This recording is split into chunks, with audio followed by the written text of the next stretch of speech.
हाय, hello, नमस्कार. तर आज फराळीच्या पदार्थातला दुसरा पदार्थ मी बनवणार होती चकली. त्याच्यासाठी मी इथे 1 किलोचं मैदा अ, चाळून वगैरे मस्तपैकी तो उकडून मी घेतला होता.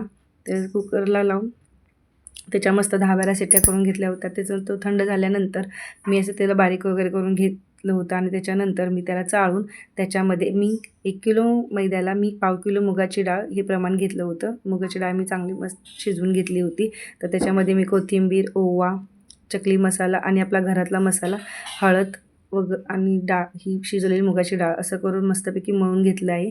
आणि तुम्ही बघू शकता हे पीठ छान असं मळून माझं रेडी आहे चकली करण्यासाठी. तर इथे मी तेल गरम करायला ठेवलं आणि इथं मी चकल्या करून घेत आहे. आणि सगळ्या चकल्या करून झाल्यानंतर मी त्या मीडियम फ्लेमवर करतच तळून पण घेतल्या. आणि खूप पसारा पडला होता, तर मी शेवटी सगळं आवरूनच मग झोपी गेले. तर तुम्हाला माझी व्हिडिओ बघायला आवडत असेल तर व्हिडिओला लाईक करा, शेअर करा आणि सबस्क्राईब करायला विसरू नका. Okay, bye. भेटूया नेक्स्ट व्लॉगमध्ये.